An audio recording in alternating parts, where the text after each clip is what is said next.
This episode is brought to you by Walmart. New beauty is in bloom at Walmart, and it's all about springtime radiance. From Drybar, Tula Skincare, and hundreds more available online, Walmart has the premium brands you want and this season's on-trend products for flawless, glossy hair and hydrated skin. Big name beauty brands? Check. The things you love? Check. Find trending spring beauty and all you need to look and feel gorgeous at Walmart, on app and online. This episode is brought to you by Indeed. When your computer breaks, you don't wait for it to magically start working again. You fix the problem. So why wait to hire the people your company desperately needs? Use Indeed's sponsored jobs to hire top talent fast.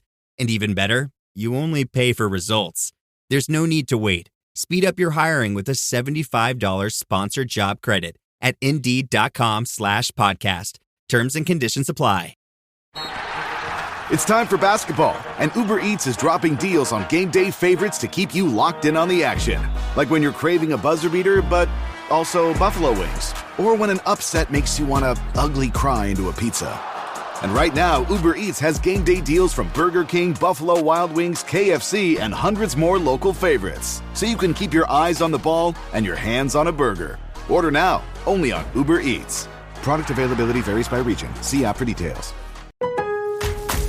Lowe's knows how to freshen up your yard, and it all starts with mulch. That's why we're introducing Mulch Week during SpringFest with can't-miss savings. Right now, get 5 bags of Stay Green Premium Color 2 cubic foot mulch for only $10. Plus, members earn 5 times the points on select mulch purchases all week long. Lowe's, we help, you save. Valid through 4/9. Loyalty program subject to terms and conditions. Points are awarded on eligible purchases. Details at lowes.com/terms. Subject to change. Excludes Alaska and Hawaii.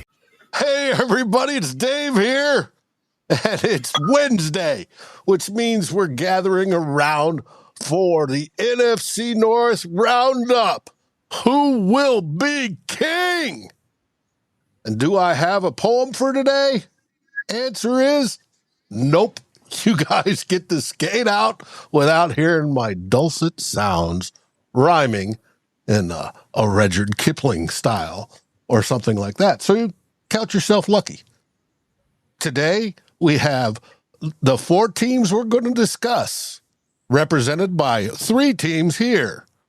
Of course, the team in the middle, they're too chicken to come on the show. So, there I said it. Hey, we're open for it, but hopefully they will come eventually, especially after they finish last in the division in 2025. With that, let's start. Who will be king? Let the battles begin.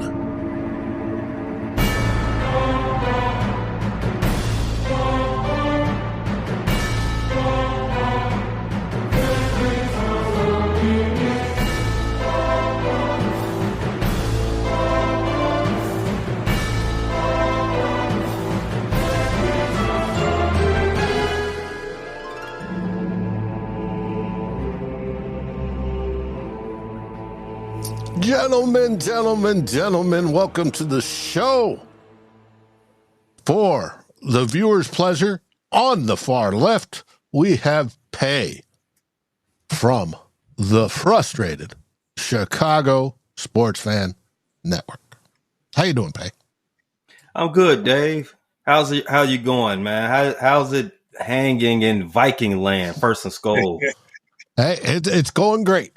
But to just let you know, I was listening to Courtney Cronin on 1100 ESPN right before this show. So we'll have some things to talk about on that one. Uh-oh. Yours have been blessed. Yeah. In the middle, we have June and Foster from Bleachers to Speakers, hailing from the Motown City. How are things in Detroit, June? It's a rainy, cold day in Detroit, man. It's been raining all day. It's been cold. Hey, I just want to say, man, I took a good look at your logo. That is a fire logo, Chicago Sports Fan, Frustrated Chicago Sports Fan logo. It's dope. Appreciate the kind words there, Joan. That'll be the last of the day. That's it. Foster, since you're the baseball premier guy on Bleachers to Speakers, is Detroit playing today, or did they get rained out?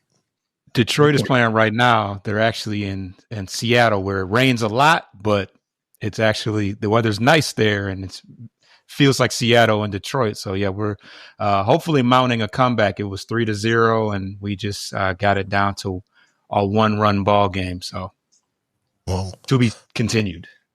Rally captain. I wish you guys luck. Twins won their first one. Yes. Very good. They beat the White Sox. After getting slaughtered by the White Sox a couple days prior. Yeah. White Sox going to turn it around. I hope not. I put a lot of money on that under. Ugh. Yeah, they gonna turn around and take what's coming to them. Oh, that's enough baseball talk. Whoa, Foster. We're here for some football. Football. Let's get to football. This is a family show, Foster. Relax. Dan Hinneman saying they got 5 inches of snow coming in Minnesota. I know, buddy. I know. I feel you, brother. Man, that is crazy. Not here in Texas. It's 80, but up there, I feel you. Yeah, it's anytime, anywhere in April where it's snowing, I feel for you. Yep. And that could be Michigan. Let's be real. That's going to be Michigan next week. It's supposed to snow next week. I believe it. But we're here to talk about football. And speaking of warm weather, the NFL's owners meeting has taken place down in Florida at the Breakers. And it's 85 and 100% humidity down there all week. And it's been rather nice. But there's been some news that's come out that we wish to talk about. First off, the rule changes. I'm curious on y'all's opinion on some of these rules. June, what do you think of? So what, Pay? Oh, no, my mistake. I was just going to lead it off. There's, as far as rule changes, I think this owners meeting, this is the first one of the offseason, right? Yes. Next one's in May. Mm-hmm. As we've come with rules changes, I think this one is more tepid than the ones we've seen in the past. A lot of things got tabled that would have entered up a lot of good discussion, right? Obviously, the tush push. Obviously, 16 vote. Yes. Mm-hmm. Obviously, the any changes to the playoff seeding format. Those things will come back on the docket in May, as you said. But I think the one rule change that's actually going into effect, well, 2 of them, right? The chain gang and the kickoff. The kickoff, touchback spot. They're moving it up to 5 more yards to 35 yards. I mean, I don't like it. You all might feel different. That's crazy. Yeah, that's great field position at 35. Well, what incentive do you have to return the ball? No. They're trying to increase the incentive to it. Rather than last year, the kicker is gonna rather than blast it through the end zone and automatically, defense sets up on the 30. It's now the 35. The offense will be 5 yards closer. So it's going to incentivize those kickers to hit it in the landing zone so it can be returned. How did that work out for them last year? Most kickers blasted it through the end zone anyways. 5 more yards. Look, these athletes nowadays, they're all hopped up on sensu beans. They're running, they're living, they're live action figures, right? They're anime characters. They don't have no compunction with just blasting balls through the landing zone. Pause. You're asking them to tamper down their natural, ability. These guys were drinking protein shakes in their bottles. These are kickers, though. Kickers too. Have you seen some Not that the kickers aren't athletic, but these kickers are freaks. I can't. They're hitting 50-yarders like it's nothing. Nothing now. And hitting 60-yarders. They're going. If this doesn't work, they're going to have to move the kicker back. Yeah, have they ever moved the kicker before? Yeah. Okay. That would have been more prudent to move the kicker back. I mean, you're still kicking from the opposite 20, and you want him to kick you want him to boot the ball 50 yards, precision, just so you can have a little bit more action in the kickoff return. I don't know. I think that was much ado about nothing. That was the only thing they could decide on, other than putting some old men out of work. I want to welcome Northfius and, of course, from Pay's gang, Scottish Bear. Bear down. Well, there was a couple more they approved. They approved the replay assistant. Oh, boy. Now, this one I think is crazy. Mm-hmm. All they did was say, hey, if there's a flag, we're going to have somebody in the stadium the whole time that can call in and say, nope, you were wrong, and pull it. Any flag? Any of the reviewable plays. Yes. Oh, okay. So not everyone. No, not just every flag, but just reviewable. So I need a little bit more explanation on that one, Dave. So the reviewable plays that are allowed to go, to the booth and to New York. Now they have another layer of oversight, is what you're saying? Or a more consistent one. They experimented with it a bit last year, but it's somebody in the stadium, yes. That eye in the sky sort of deal, ref. And it deals with intentional grounding, roughing the passer, hits on the runner out of bounds, but only when the flag has already been thrown. It will not stop what happened to Sam Darnold last year against the Rams, where he's, in the end zone and gets his neck twisted around 180 degrees in front of two referees. It won't stop that because no flag was thrown. But it will be a way to hopefully speed up the process and go, hey, you messed up. Speed up.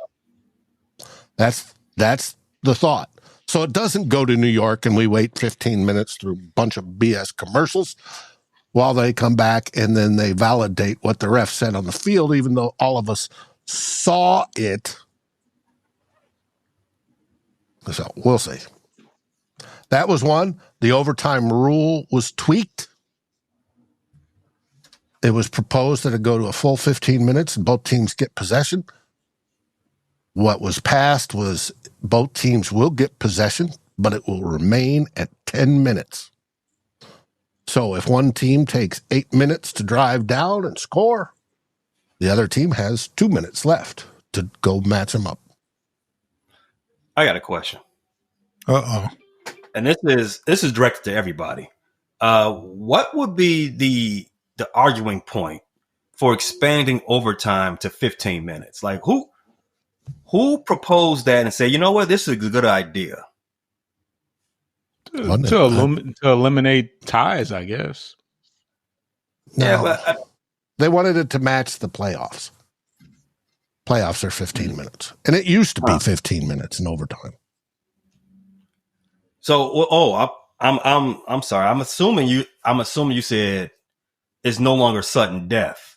It's more so there is a clock. The clock is more, in effect now after this rule change. Right, but both teams have to have the ball, get the opportunity with the ball. Mm-hmm. Once they've had that, then it's sudden death, whoever scores, if it's under 10 minutes. Groovy. Groovy. Another one that passed is they are adopting a skosh bit of technology. Yeah. When it comes to first down technology, the NFL will implement Sony's Hawkeye technology in 2025 to measure first downs, replacing the traditional chain gang, your old men. Though the change will remain as a backup, this could reduce disputes in the game, a factor in the NFL North where every yard matters. especially when it in the sluggishness of a Lions-Packers game. Those Packers are good for those Packers are good for putting on a boring football contest, aren't they? Uh-huh. Now, league-wide, I'm curious what Patrick Mahomes is going to do. Who's he going to appeal to? The camera's wrong. Now, I dislike this one the most because not for the tech reason of putting people out of work, right? Even though they're still there or backup, and just twiddling their thumbs until the bots go down. I dislike it from a TV standpoint. When the chain game comes out, that's high drama, right? Just like you said, who is Pat Mahomes going to complain? Who's going to cry to now? And give him the the $5 nudge on the backside, to make sure that the chains give him the first and the crucial down and the crucial point of the fourth quarter. I mean, he can't argue with the VAR system then. Mm-hmm. Pay. All right. Now, we already covered one rule that was tabled. That's the tush push. It will be addressed in May in Eagan. There's an onside kick modification, a proposal amendment to improve the onside kick rates. Let's see how that works out because, now it's only you could do it in the last 2 minutes and you got to declare it and all that BS. Yeah. So we'll see how that one changes, if it does. And then the Detroit Lions whining about reseeding the playoffs. That one is tabled as well, which surprised me. I thought it was going to go burn, crash and burn, but it got tabled. They're still thinking about it. So it just didn't have enough votes to pass this time. I think they said they had 16 of the required 24. Same with tush push. Yeah. So it's an interesting theory. Like I said, I take the compromise that after the wild card game you can reseed, but the divisions has to mean something. Exactly. And I think that was the biggest argument against it. So I agree because if you're not taking away the argument that someone can get a home field advantage for a game just because they play in a weak division that year, or for that, I get that argument. But what if you play in a good division, right? A la the Minnesota Vikings last year. You play in a good division, but you didn't win it. In fact, you lost both times to the division winner, and now you get awarded a high seed at a home game just because you played a schedule that is not the same as anybody else's. It's not. You know what I'm saying? It's not a fair way to just give out the seedings just because you won. If everybody had the same schedule, I can get with that. But since it's a 16 set, well, maybe 18 games, that's the next topic. Yeah. But since everyone doesn't get to play the same schedule, I don't think you should put everyone into a slotted standings when it comes to the playoffs. The best way to do this is the one we have. Division winners, you play the division more than you play anybody else. You win a division, there you go. Here's your reward. Sarah agrees with you. All right. The next one, like I hinted at, was things that were under discussion, but no vote was occurred. The biggest one was 18-game season. That is coming. The question is when. Wow. The NFL's trying to get the NFL Players Association to enter or amend the current players agreement to do it. June, what do you think of an 18-game season? That's a lot of football games. I mean, 17. I didn't think they would go to 17, but they did. I guess they're going to. I assume they're going to eliminate one of the preseason games. Yes. They'll still play the 20 games, right? It was 4 preseason and 16 regular. Then it went to 3 preseason, 17 regular. It'll go to 2 preseason, 18 regular. As a consumer, I'm all for it, but I just wonder, as far as the health of the players, how they feel towards it. Because, like I said, a lot of those preseason games, your main players might play a game of it, if that. So, if that, like the Lions their starting offensive unit, none of them took a snap for the preseason. Not a one, not a starter. Offensive line, no one. So, it's going to be. I'm very interested to see how the players in the players union look at this. Well, they'll probably in the bargain get an extra bye week, 2 full bye weeks, which moves the end of the schedule out. So the Super Bowl falls over President's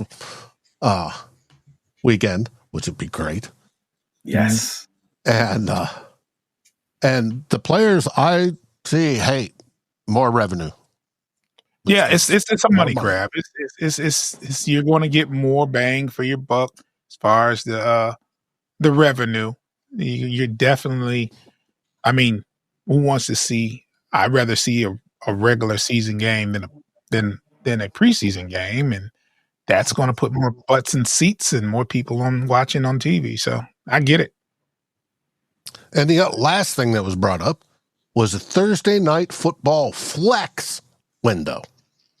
A proposal to shorten the flex notice period was considered but not finalized, impacting the scheduling for high-profile NFC North matchups and the rest of the league, but especially the NFC North on Thursday.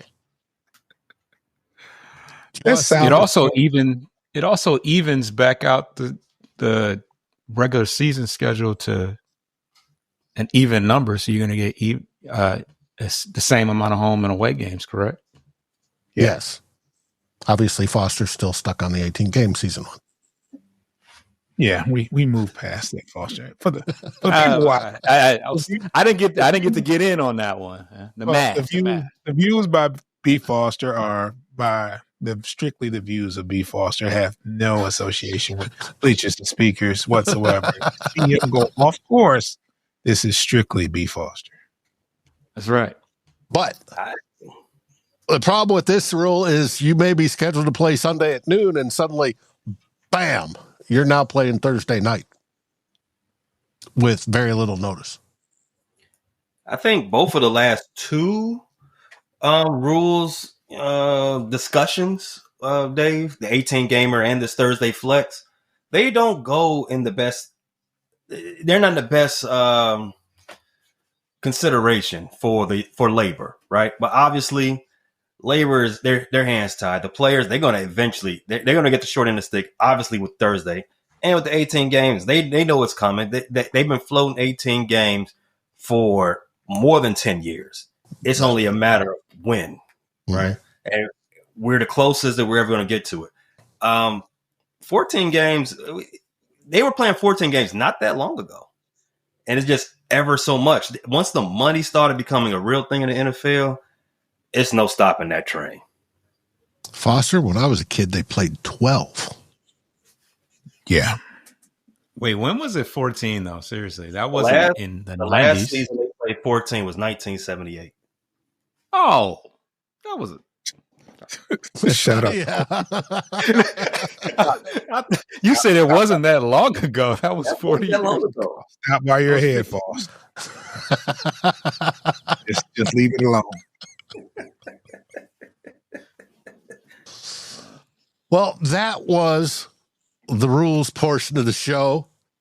And for those that are watching, we're going to be right back. For those that are listening, you're going to hear a little bit from our sponsors.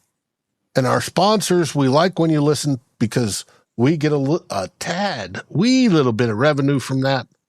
And it keeps me and my whiskey and Foster and his high dollar beer and pay and his Hennessy. OnlyFans. Yeah. So We'll be right back.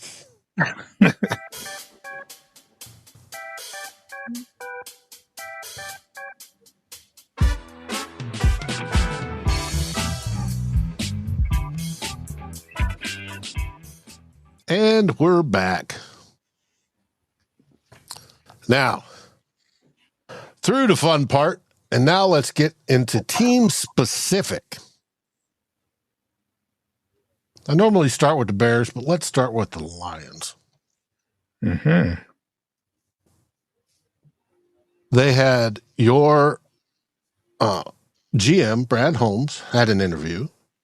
Your head coach, Dan Campbell, probably had a series of interviews. What came out of the owners' meeting from those two? I didn't get a chance to watch it. I saw some clips, and there was one that really caught my attention about JMO and the possible extension of JMO or lack of contract extension for JMO. 22 whenever they Brad Holmes talked about there's a what was that called? An option year. Right. And the contract extension wasn't guaranteed for JMO. He all but said that. So I found that very, very interesting. Very interesting. Foster, I don't know if you watched any of it.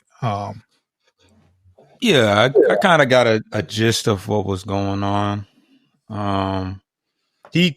Brad Holmes definitely, he said that they're interested in picking up the 5th-year option for JMO, but that he has, he's still going to have to prove himself, and, because I think he was quoted as saying that wide receivers are expensive. Brad Holmes is very, he speaks very off the cuff. He's pretty blunt about things. So, he was pretty frank about his thoughts on, extending, JMO, and that he still has to prove himself some. He emphasized wanting to save as much money to extend contracts from within the organization. What else? Yeah, so that means you aren't doing any more free agents. Yeah, not likely. June, you can probably elaborate more on the Zadarius Smith side of things, because he definitely touched on that. Ultimately, Zadarius Smith would have cost 15 to 16 million. And he's been in talks with his agent if he's willing to come back and renegotiate it. I mean, at a better price. Brad is all for it, but he wasn't for. If he'd have stayed this year, it would have been a $15 or $16 million cap hit. So he was just better off, in his opinion, just to cut void the contract, do whatever, and try to get him back. But he has been in contact with his agent. There has been talks, but I just put it like this.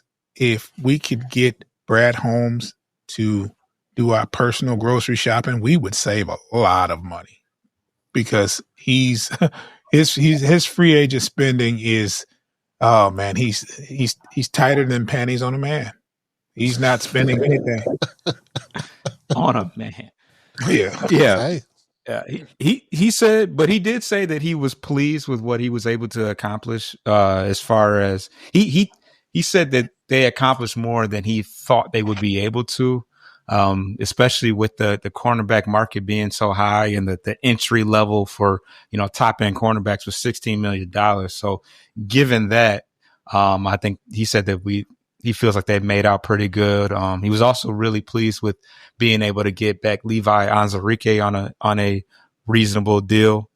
But he said that he's pretty comfortable with the pass rush situation, with us obviously looking to add on to that via the draft. But he's pretty, he's not one to spend a lot of money in free agency. He's really into the players that he drafts and the players that he develops. And he never has been. He's never been a big spender and free agent for the Lions, of course, at least. I don't know what he did when he was at the Rams, but as far as the Lions, never really went out in the free agent market and acquired somebody that cost a bunch of money. That's just not his MO. Now with not exactly with Smith, Zadarius, could they be waiting until after the draft so it doesn't affect the comp pick formula? It seems more and more teams are playing that game. Could be, as long as Darius wants to wait.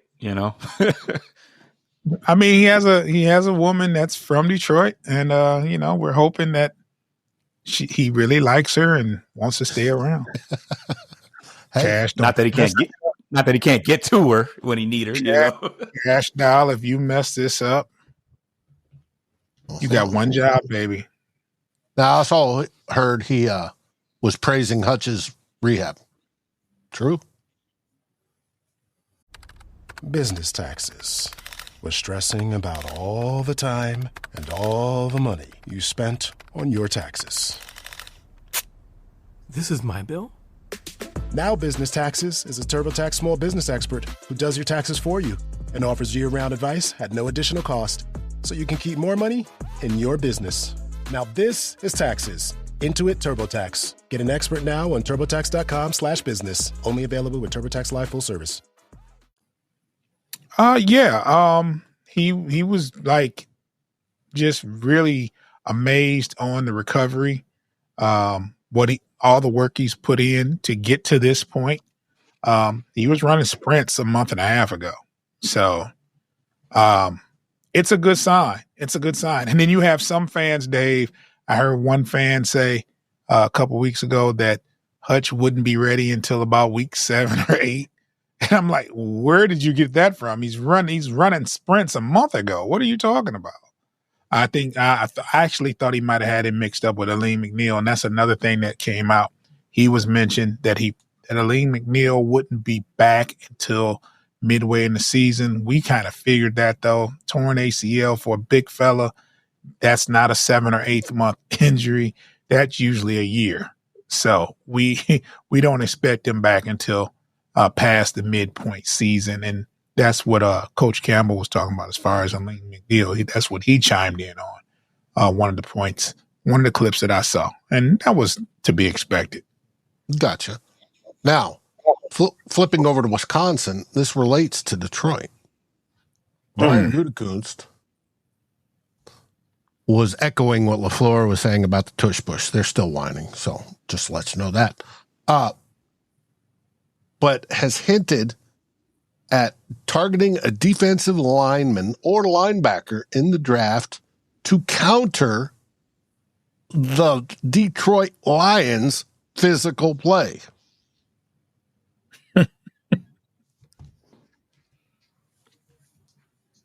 You hear that, Pay? Sounds like Green Bay's calling us soft. The Packers got some nerve, Dave. They think that they can get up on a podium and basically say that we're going to make moves to counter, as you said, what they got going on in Detroit, and basically disrespecting you. I already know how they feel about the Bears, because the Bears own them, because they ain't beat the Bears all year, and it's been a long time since they beat the Bears. So I already know where the hard feelings come from. But they got some nerve, like I said. Packers aren't tough. Packers are not tough. They've won a half of game in the division last year. You need to slow your roll, Cheese Whiz, Cheez-Its from Wisconsin. I don't want to hear it. I don't want to hear it. Win a game. Win a game on some merit before you start, throwing shade. Now, but staying in Chicago, what about Ryan Poles? What did he say? Ryan Poles, his interview at the owners' meeting wasn't as illuminating as what his boss had to say. Basically, it was a full-on thing that what we've been doing ever since we hired Ben Johnson. That's pretty much what this press conference from Ryan Poles and Kevin Warren, but for the most part, it's just the more of the same. The throating of Ben Johnson, the glazing of how smart he is, how passionate he is, how much he, Big Foster, how much he relates to the players, how much of he's a brilliant football mind. Okay, this was cool last month, and it was great in February. I got it. I agree.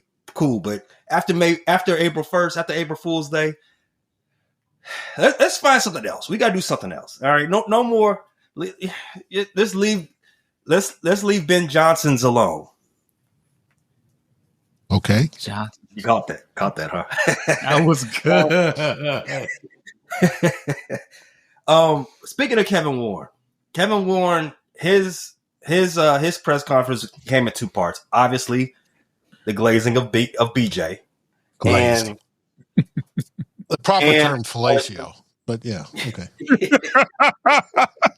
The proper on-air fellatio, yes. Go there. But also Arlington Heights, Dave. Aha! I was going to get to that. Yeah. As a sad Bears fan, it's become more and more like a reality that the Bears are going to leave Chicago. They are going to Arlington Heights. They just cannot figure out a way to get a stadium deal along Lake Michigan and stay within the city limits where they've been for over 100 years. 106. 106 years, Dave. They've played at Soldier Field for going on 100.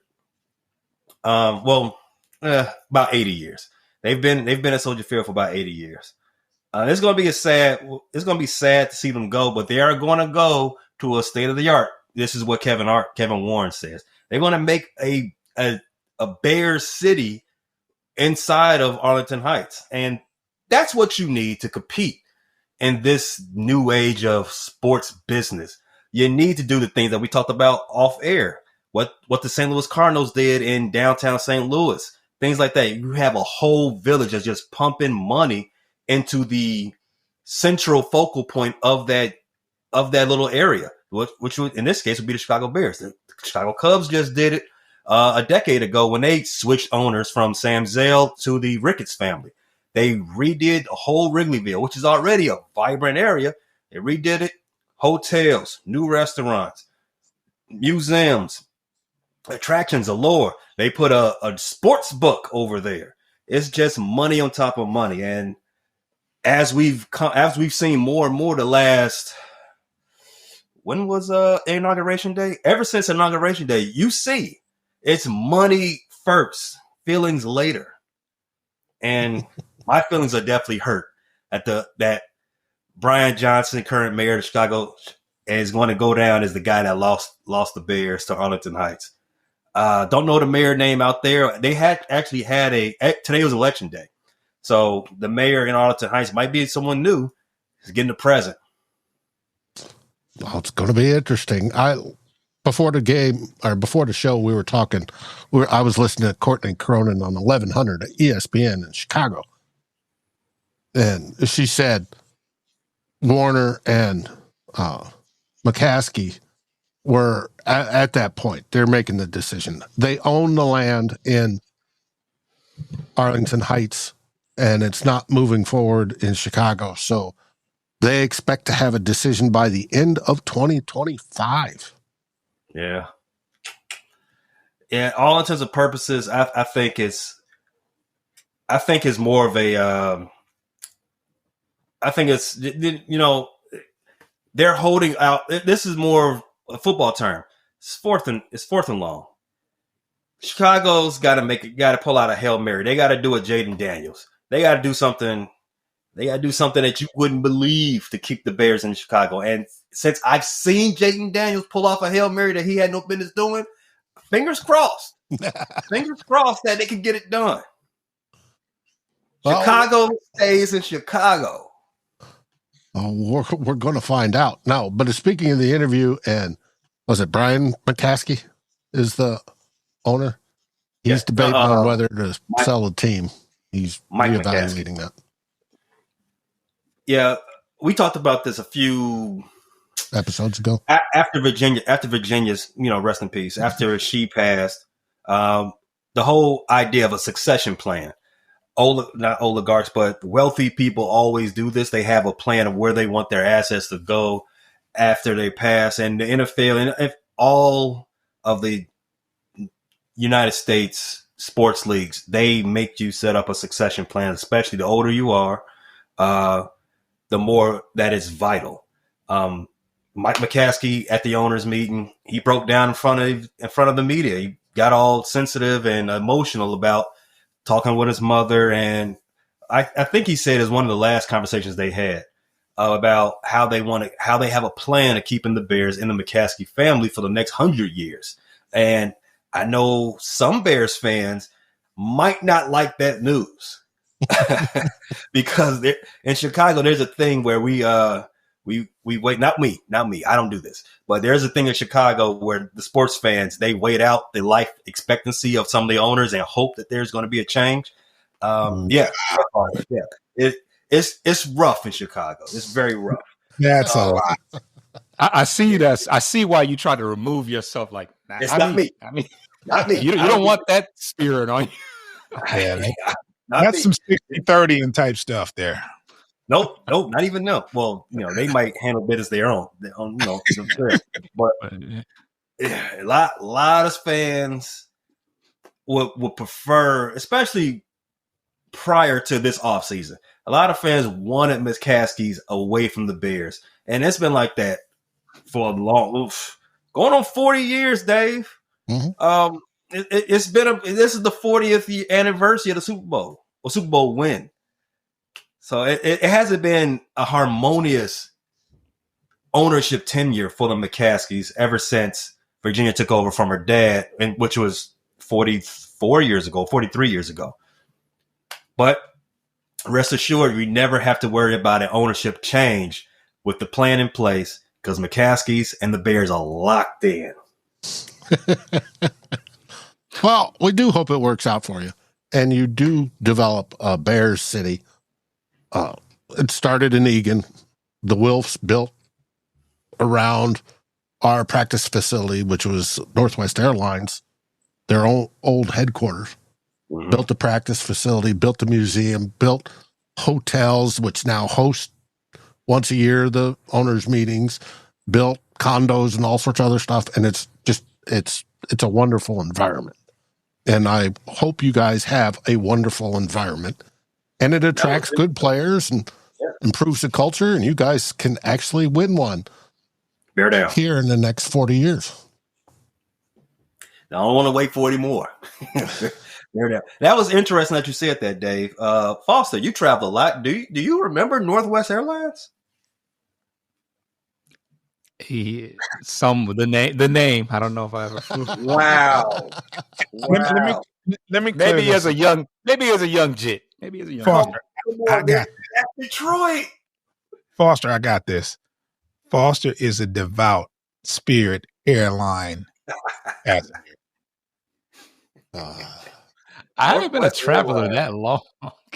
Not for my personal. They got gobbled up and by Delta, I think. Yeah, Delta took them over and wow.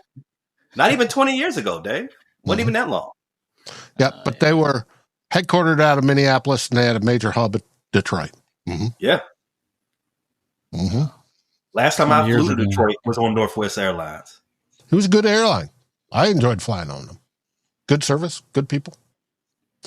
Now, the last final GM is mine, Kwesi Adofo-Mensah. He talked briefly. He was asked about his extension, and he's basically, I'm not thinking about it. I'm at the busiest time of the year. Later, Mark Wilf, one of our owners, said, yes, we plan on getting it done. We want it done. It's just Kwesi's busy, basically, which is fine.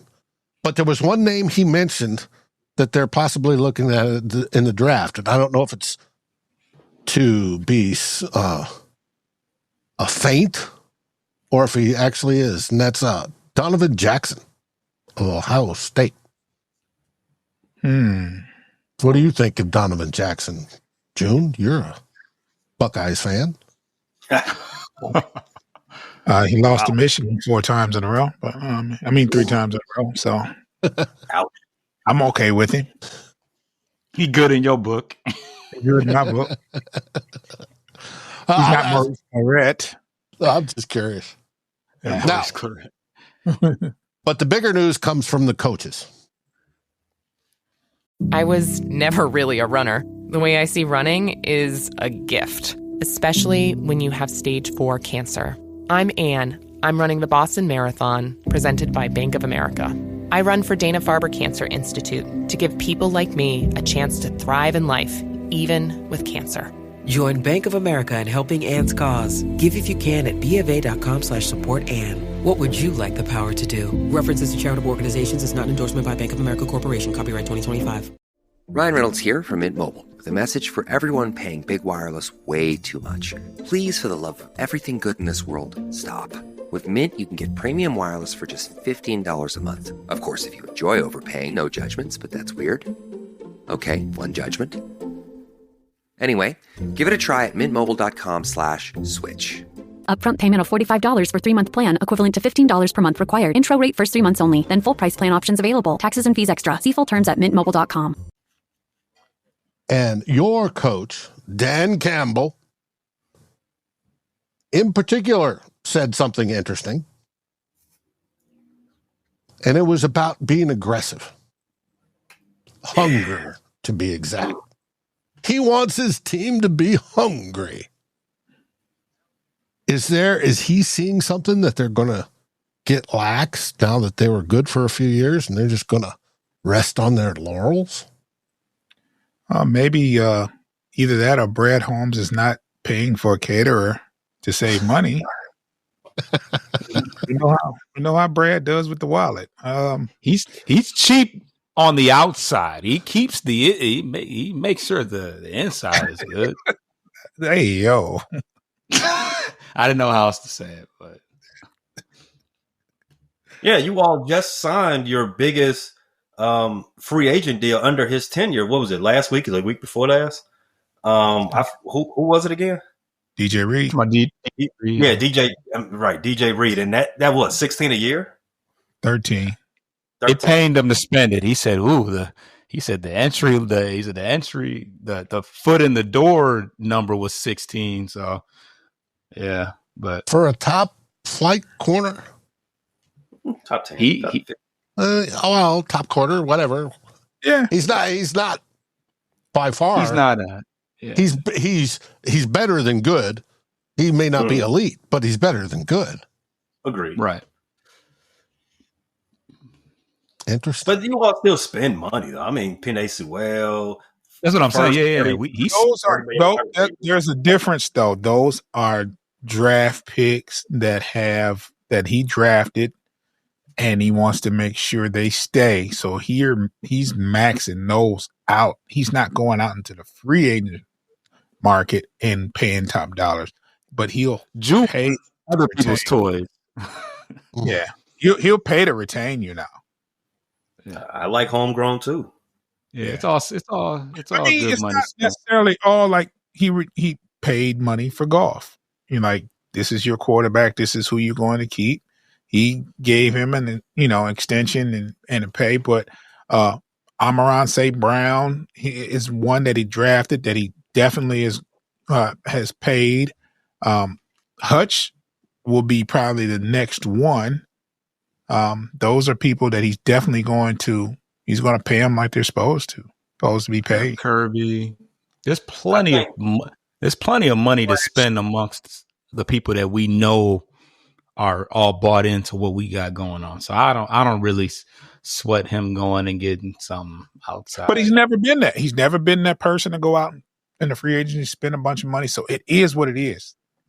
Is it possible that what Dan Campbell, Man Campbell, as he's known in Miami, is it possible that he's being Brad Holmes' mouthpiece here, where he's saying that players need to stay hungry and not well fed, as in well paid? Shout out to Hutch. Is he saying that maybe you need to earn some of this money now because, I want to see that hunger? I think the latter of what you said is, to stay hungry so you can earn that bigger payday more than anything. I think that's the message, is to stay hungry, play like you mean it, play like you want it, and you'll get rewarded. That's what I got from it. Interesting. You hear that, Hutch? You got to earn that. Stay healthy. Mm-hmm. I think Hutch has earned it. I think Hutch has been healthy. He had one injury. I mean, before that, he was playing very, very well. So I think, he's earned it, especially after this season. This next season comes up and he does what he does. You can't tab him as a person that stays hurt or didn't earn it. You got to pay him. Okay. It's obviously to deal with motivation of the team. Yeah. He's disappointed you guys got knocked out after one game in the playoffs. Yeah, stay hungry. And he's trying to motivate the team, which any good coach should do, I would think. Mm-hmm. But interesting. Now, he also, speaking of a fellatio given by the Bears, he was giving it to his new defensive coordinator, Kevin Shepard. Tell us about that. He believes in Calvin. Calvin was basically the defensive coordinator point two or whatever it is. He worked very closely next to Aaron Glenn. I think everyone was prepared for Aaron Glenn to be gone, and he basically was the understudy. And Shepard took it upon himself to make sure he learned the ins and outs of what it takes to be a coordinator, worked closely with Aaron Glenn, and did everything that was asked from of him from a positional coach standpoint, and just basically being more vocal and just asserting his role. So he got a lot of praise from Dan Campbell. So we'll see how it goes. We know how it is with these promotions and this, that, and other. It's not guaranteed success. It takes a lot of work. It's a big difference from being a position coach to a defensive coordinator where you have to call the game defensively. Big difference. So we'll see. Maybe Dan has seen something early. Maybe Dan knows he can do what he has to do, but he's been a very, very vocal coach in years past, where he's coached up linebackers and he's done a good job with what he's had. We haven't had any elite linebackers, but he's done a phenomenal job with what we've had.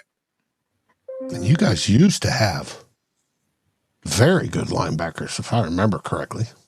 I mean, you can go back to Steven Tulloch, you go back to Chris Spielman. I mean, those are some linebackers they're not as notorious as the Bears, but no, Bears is linebacker. Briggs, Urlacher, oh my God. The Bears were linebacker like they had some linebackers. Butkus, we can go that far back. We can Wilbur Marshall, Singletary. Yeah, big guys. Yeah, all names of guys who've flown on Northwest Airlines, by the way. Thanks a lot. We've had a few too.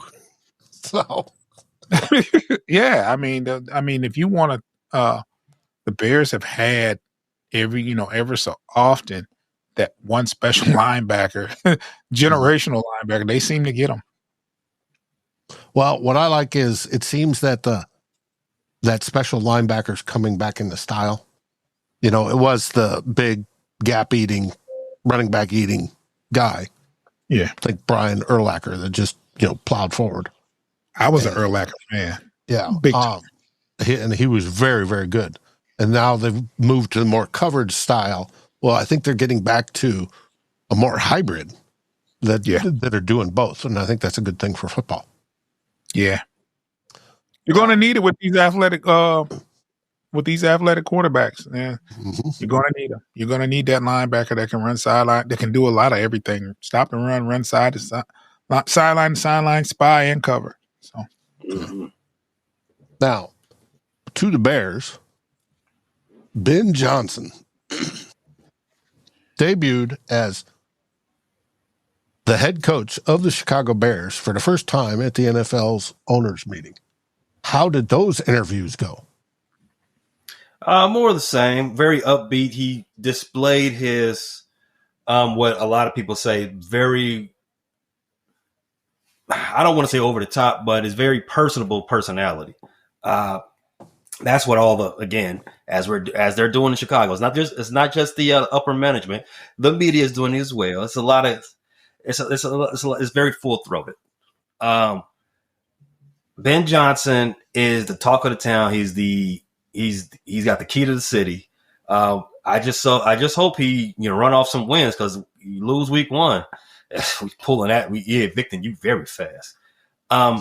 He talked a lot about building a winner, building a sustained winner. Him and Ryan Poles, as a matter of fact, and what needs to be done from this point on, after free agency, going into camps, OTAs, and the draft, and how do we continue keeping that good mojo going. What I hope to see personally is a strong first night of a draft. I will hope not. I've seen a lot of mocks lately. The Bears getting a offensive weapon, the Bears getting a playmaker on offense. I will hope the Bears do not do anything like that. I will hope the Bears continue building up those fat boys, continue building up the trenches, because there is some very special players that put their hands in the dirt. I will hope that they continue going that route. And the reason why is not because I'm shell-shocked about what happened last year. I'm just more so, I want a new direction for this team. I want a direction for this team, and I'm hoping I'm getting that from Ben Johnson, as he is a new voice, a new, fresher voice. Nothing have we ever seen from McCaskey in his ownership days. Somebody who's actually very much an alpha when he walks into that room. Very much an alpha, not just from a personality standpoint, but from a football, I know what the F I'm talking about standpoint. Somebody in that way. And if you do that, drafting a running back, no shade to Jonty. And if you draft somebody in that idyllic frame of mind, it tells me there's more of the same. More of the same of Bears just doing stuff, with no real sensible plan in place. I want to see the stuff that builds winners, consistent long-term winners. Yes, getting Joe Tooney. Yes, getting Jonah Jackson. Yes, getting my man out of Dalton. Dalton out of Atlanta. Those are great. Those are also not homegrown guys. Shout out to Detroit. The homegrowns are the best growns. Those are the guys that stay with your franchise 10 plus years. I'm looking at Mimble. I'm looking at maybe Kevin Banks. I'm looking at who's the left tackle? Mimble's the right tackle. No, we Braxton Jones was our left tackle the last 2 seasons. Yeah, but who's the top left tackle in the draft? I think Kevin Banks. Okay. Mimble and Will Campbell. No, actually Will Campbell. Will Campbell's a left tackle. Mimble and Banks are the rights. They play right tackle. Courtney was thinking they're going with the left tackle. That would be the smart that makes sense. They may get the right and move somebody over, but she thinks they're going to go with the left tackle. It would make sense because that's the next obvious need across that line. Left tackle, Braxton Jones. He's not a scrub by any means, but he's not a starter for most teams either. He's functional, but he's we can upgrade. Mm-hmm. Right, we can upgrade. I would prefer him be a depth piece. I would prefer a younger, better, more pedigreed player over there watching Caleb's backside. Darnell Wright's another one. We did just draft him, so he's got a little bit more leash. But Mimbu, again, he's at the top of my wish list. Maybe an offer comes. and some team that wears black and gold wants to trade up to 10 so they can draft Jackson Dart, and we can strip them of 5 future picks, I wouldn't be mad at that either. That would be my second thing on the wish list. But yeah, to all in all, what I heard out of Ben Johnson is that more so of that rah-rah, more so of this stuff that we got comfortable hearing out of Detroit the last few years. More of the optimism, more of the we going to get it done because we believe it, we going to work harder, and we going to fight. And I just love that for us. Go Bears. Hey, it'd be interesting. Now, I did see that you guys signed Eric Bieniemy. Yes, we picked the Bears hired him. Hired, yes.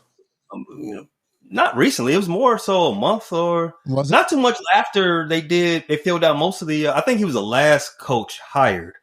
So this is sometime in February. But Eric Bieniemy, yes, the former offensive coordinator for the Kansas City Chiefs, he is now the Bears running backs coach. A little bit of a fall of grace. Because nothing he's saying to those men in that room is what I want to be delivered to anybody in that building. I think whoever his assistant is, why don't you go ahead and deliver that game plan to the running backs? Eric, we need Eric B. We need you down here in the quarterback room. Whatever secret sauce you gave to Pat, we need that right here. Well, he had Peterson playing extremely well.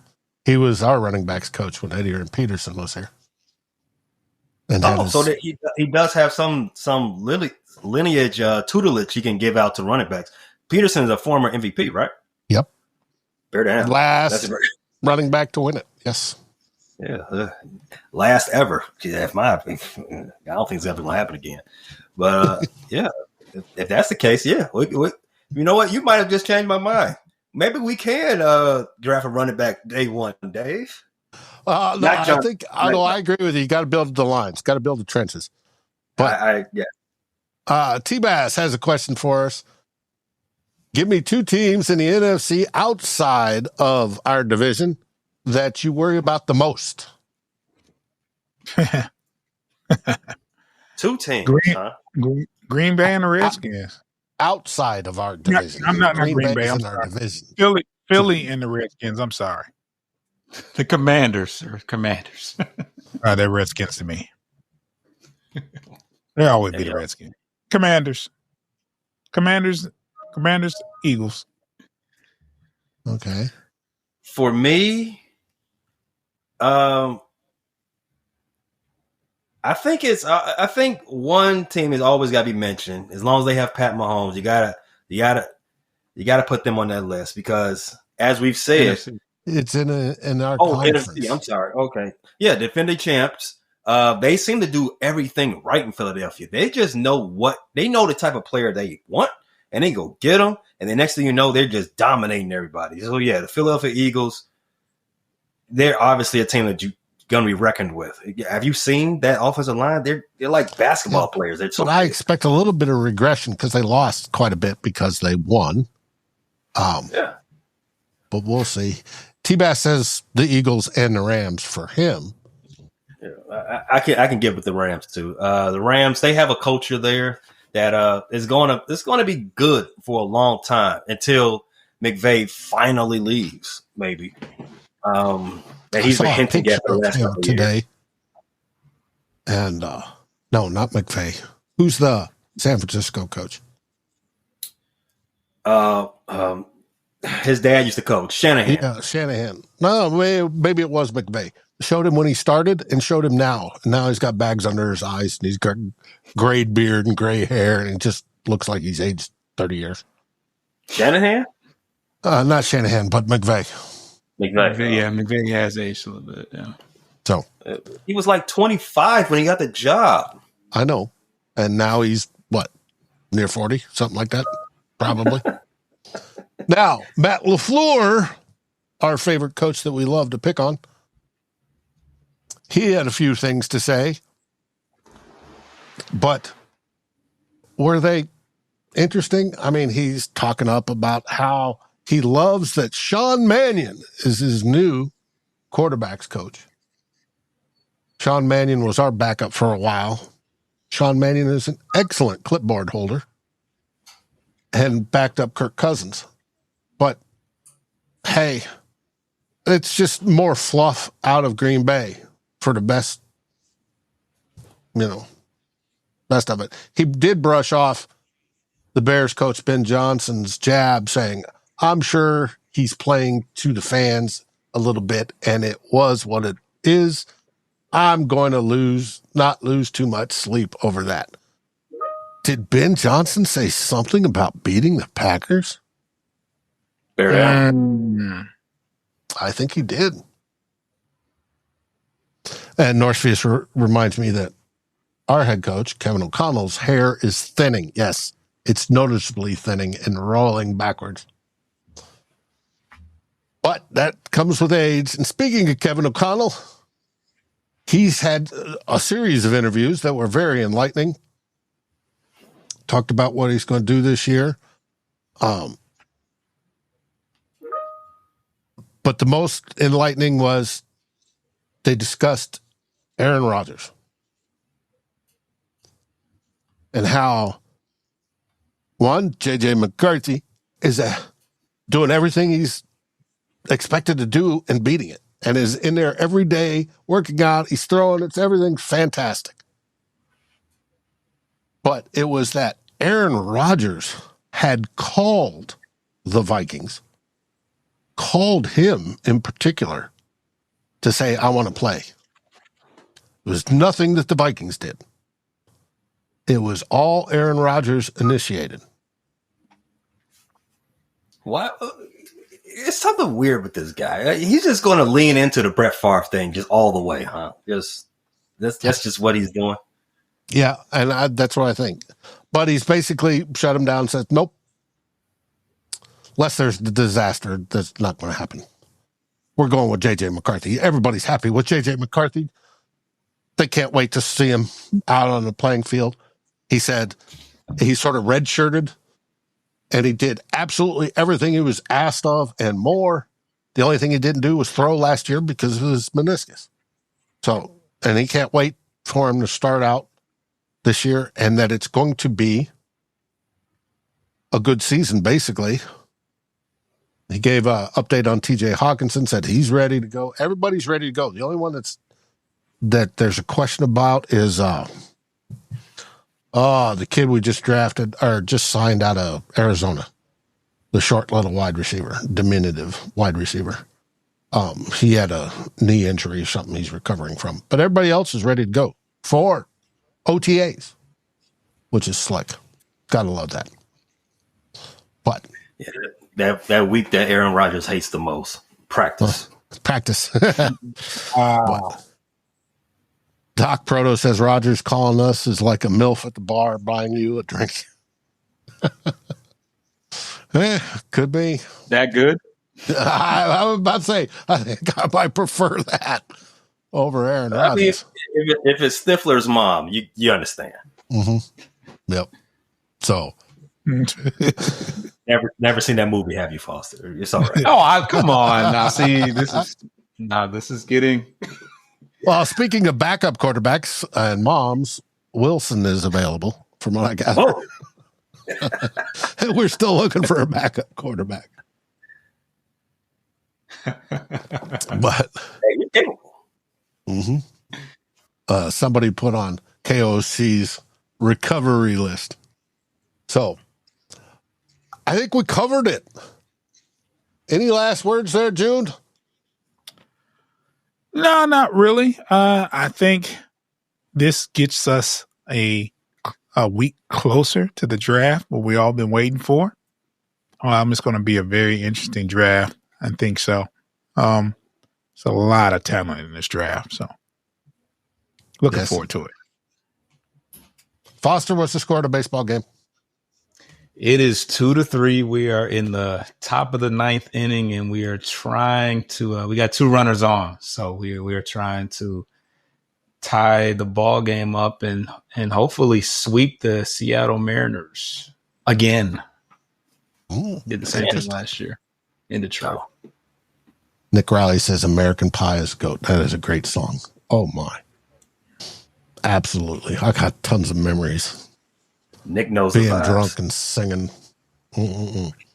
Now, Pay, any last words? You didn't ask, but the Cubs put up another cricket number, sweeping those Sacramento Athletics. You swept them? Wow. Well, I mean, it's top of the ninth, 10-2. I think we can call it. Yeah. Are the Cubs one of the teams that's starting to use the torpedo bat? Actually, no. But that wiffle ball, I'm sorry, the torpedo bat, unless we get an MIT scientist in here so we can, like, use it correctly, like what they're doing in Bronx, it might just be us, pandering. But, you know how we started the show, Dave. A evolution comes for us all. We're gonna have these big Flintstone bats coming for every team sooner or later. Yeah, I think a few Twins players are experimenting with them too. But the Yanks definitely have it locked down. They've played 7 games. They got 15 home runs so far. Yeah, it's crazy. All right. T-Bass says there's only 12 players with first round draft grades. Consensus-wise, yeah, it's probably about true, T-Bass, but every team's going to have a whole slew that they like, and they're going to differ from different teams. But there's only about 12 that everybody agrees on. It's a weird draft year. But we'll see that in 3 weeks. June, where can they find you? You can find me and my co-host, Foster and Coach, on Bleachers and Speakers on YouTube and at all the aggregators. Anywhere you can listen to a podcast, you can find us, Bleachers and Speakers, FFSN, in your search. Make sure you're following us. Make sure that notification bell is on. So when we drop content, you'll get an alert. Download those episodes so we'll know who's listening and where you're at. And you guys are hosting next week, right? No, Pay us. No, Pay us. Yeah, so back on me. All right, Pay, where can they find you? You can find us, this merry band of football bloviators, at the Frustrated Chicago Sports Fan channel next Wednesday, same bat time. Different bat channel. As Dave has it on the screen right there, Frustrated Chicago Sports Fans, where we bring you all of our upset takes and game reviews and all of the other nonsense coming out of Chicago sports scene. It's baseball season. The White Sox are going to be terrible. The Cubs are going to probably let us down, but we're going to bring you all of it from every which angle we can.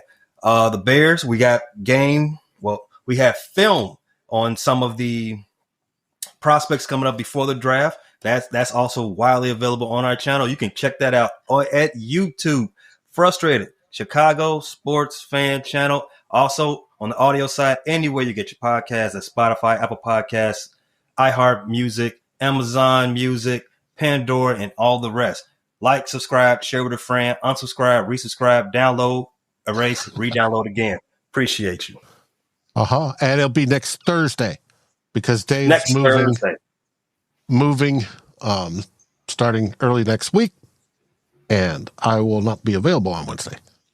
So, cool. And you can find me, obviously everybody that's watching already has, on Vikings First and SKOL. And we have, obviously, the YouTube channel with our 4 main shows. This one, Who Will Be King, every third week.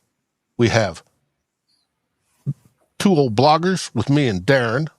And as I told folks last night, 2 Old Bloggers this weekend is on hiatus because I'm moving. And for a week, just this Sunday. And we have Sal Spice. And she had a rocking show last night with Vikings Guy. He works at the stadium and has all sorts of inside information. And the banter was just a flying last night. So if you haven't watched it, tune in and watch it. You'll have a blast. It is fun. And yes, they pick on the Packers too.